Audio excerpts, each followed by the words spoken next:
what's up internet? My name is Nikki and today I will be doing my August Netflix wrap-up. So last month I decided to watch a little bit more of the Netflix movies instead of the series, and so to do that I ended up putting a bunch of the genres on Netflix into a little candle holder and choosing 3 different genres and then randomly selecting a movie that I will not normally watch. So the first genre I ended up picking out for the month of August was sci-fi / fantasy, and the movie that was recommended to me by Netflix was Sleepy Hollow. It is a 1999 Tim Burton film and it was really good because it has Johnny Depp, Christina Ricci, and what I didn't know was there's 2 actors in it who also did Harry Potter. The guy who did Dumbledore is in this movie and I did not know that. I did not make that connection whatsoever until I saw it again, and then I was like, oh my god, it's Professor Dumbledore. Like, what? So yeah, I thought that was pretty cool. I had the feels when he started talking. I'm like, if only it could go back to the Harry Potter before I ever read the books or seen the movies. Like,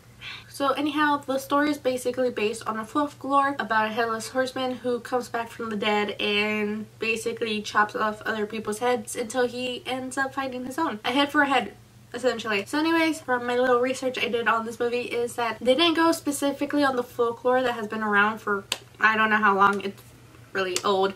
They went by Washington's Irene Short Story, who wrote The Legend of the Sleepy Hollow, and they kind of based the whole movie around that short story. So anyhow, Johnny Depp, who plays Ichabod Crane, his job in the movie is basically to capture whoever is beheading these people, but obviously it's the Headless Horseman, so his role is basically just to make him stop or find the Headless Horseman's head and then give it back to him, and so he could stop beheading all these people. So I really like this movie because it got me into the spirit of Halloween and fall time and autumns and the spookiness. So I gave it a 4 out of 5 stars on Netflix. It's really good. It puts you in the mood for fall. How can you not like Johnny Depp back in the day?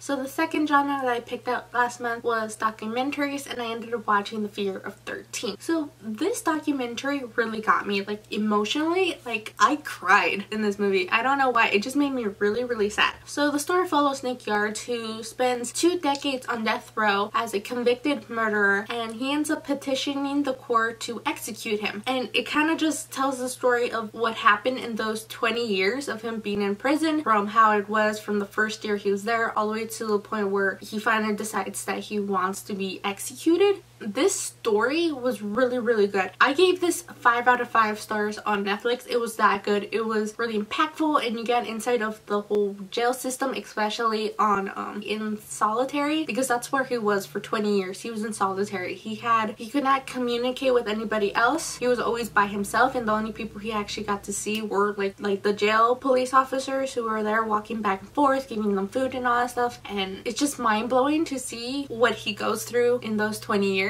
And it's really, really good, so I suggest it. The third genre that I ended up watching was comedy, and the comedy that was recommended was The Big Short. I will admit this was one of those movies where I wasn't really interested of seeing because it was about the housing crisis and the collapse of it in 2008, and I'm like, okay. So I ended up seeing it and I wasn't really sure how it was going to be a comedy, but then I saw it. It was really funny. I do admit that I had to pause sometimes to look up certain words because I'm like, I don't know what that means. So it was really good. It had Christian Bale, Steve Carell, and Ryan Gosling, and the transformation they had in this movie was like insane because you could not recognize them, like just how they looked, and it's like, what? That cannot be them. But yeah, it was really good. So the movie kind of follows these people who end up finding that the banks are being really greedy with putting a lot of, I guess, money into these houses that don't really have any real value. And then so what they end up doing is they go against the bank by basically bidding against them. So they're for housing and they're against for the housing because they can tell by the numbers that it's gonna crash soon, and a lot of people are gonna lose their homes or their jobs and everything. And it's just the story of what happened in 2008 with the house crisis. Like, that's insane. Like, I was just watching it and I was on edge going like, I can't believe people actually did this. Like, why didn't they stop it? Like, what? So yeah, this movie was also based on a non-fiction book by Michael Lewis, who also wrote Moneyball, which was also turned into a movie that has Brad Pitt, and Brad Pitt is also in this movie as well. So I gave this movie a 4 out of 5 stars on Netflix. It was really good. I personally would have not picked it out. I didn't really think it was for me, but after seeing it, I was definitely wrong because it was really good. It had a comedy. You could relate to them. Just, it gives you a little bit of history of what happened back in 2008 when everything just went to crap. So yeah. So I ended up watching other stuff as well in the month of August. My plan was not to watch any series or anything and just strictly movies and read. That clearly did not happen because what ended up happening, I ended up binge watching Stranger Things, which is a Netflix original, which I am loving. And if you haven't heard of it, where have you been? Because it is really, really good. I suggest it highly, and I think the whole world will too if you haven't seen it yet. It's really good if you like the whole sci-fi / fantasy 80s kind of style, then it is up your alley. It's really, really good, and I suggest if you haven't seen it, watch it.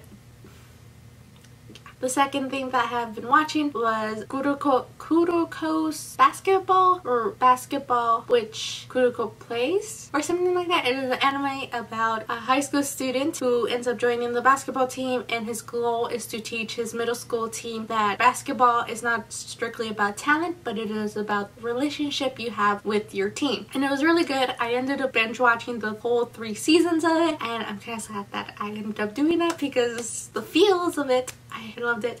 To be honest, the only reason I ended up seeing this anime is because I saw like pictures of this anime, and it has like this really cute dog, and I think it's a Pomsky, not quite sure, but I saw it and I'm like, I want to know where this cute little dog is from, and then ended up binge watching that anime series. And the last thing that I have been watching as well, which is an ongoing anime, which is Cheer Boys, and I am in love with this. It is so cute. I love it. I don't know what it is.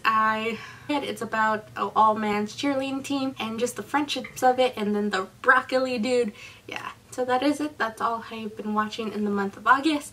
I will be doing another of these later on. I hope you enjoyed, and if you did, please give it a thumbs up. If you want to see more, please subscribe. If not, that's cool. I try to upload Monday, Wednesday, or Fridays. And okay, I'll catch you later.